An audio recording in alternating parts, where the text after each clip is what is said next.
si Ma'am Jennifer Romero, ang atong enkargado opisyal sa City Tourism Operations Office ni atong syudad. Ma'am Jen, maayong buntag ninyo diha, ma'am, sa tourism. Ay, maayong buntag Sir June, maayong buntag sa tanan Yes, ma'am. na nagpamati sa inyong programa. Yes, ma'am. Madayaw, Davao. Madayaw Davao. Og ma'am, in gist ma'am, gi-unveil na gyud nato ang logo. What's the story behind the logo and the theme song of our celebration this year?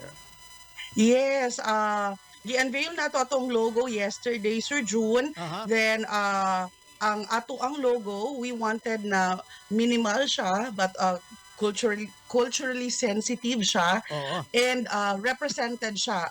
If you notice, ang ato ang kadayawan na letter, including the TH Oo, yes, sa 38, assign siya og pattern sa ato ang 11 tribes. Ang kadayawan na letters, 9 kabuok plus TH, all of those letters represented ang ato ang 11 tribes through their patterns, Yes, ma'am. Sir June. Yes, what's our theme, ma'am? Do you have a theme for this year? Yes, our theme is colors of abundance. Okay. Sige, ma'am.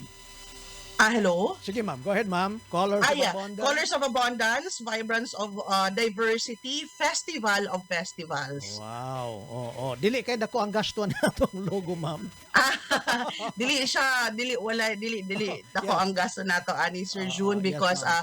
we utilize our own team and naay nagtabang sa ato but dili dako ang gasto sa pag create aning logo nato for Kadayawan. Oo. Ning tuiga ma isahon ko na lang siguro ni son kini nga ato pangutanan ni Ma'am Jen. Karong tuiga, ma'am, what's the difference nga gi-expectar sa publiko para sa atong Kadayawan? What makes this year different from all the past years?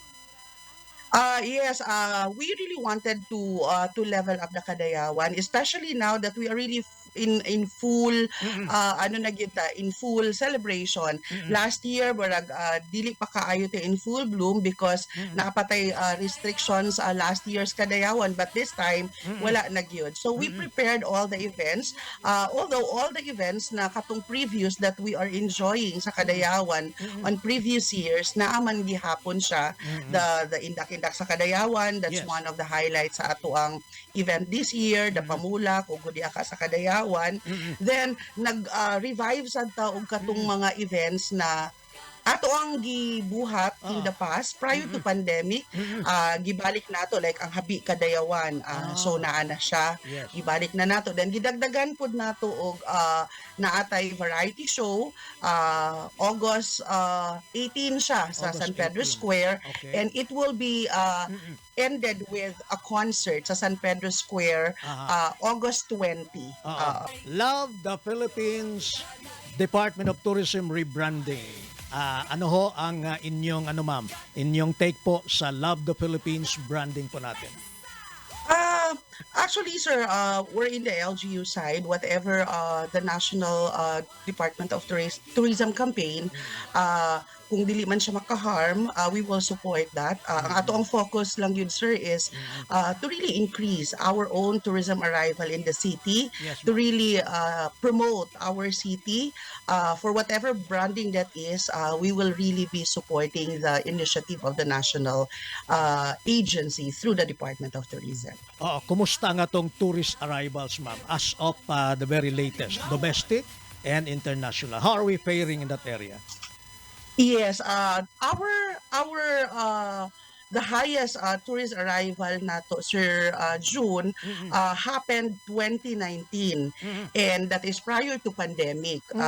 So right now we are gearing towards the recovery na gyud. Ang ato ang benchmark of figures would really be focusing on the 2019, which is the banner year of the tourism industry in Davao City. Yes, ma'am. For now, ang ato ang tourist arrival from January to May, based on our recorded figures sa City Tourism Operations Office, and based ni siya, Sir June, sa mga figures na handover sa ato ang mga partner establishments, Yes, ma'am. partner accommodation establishments in the city, we are already close to 450,000 Oh. from January to May. Wow. But we are still continuing to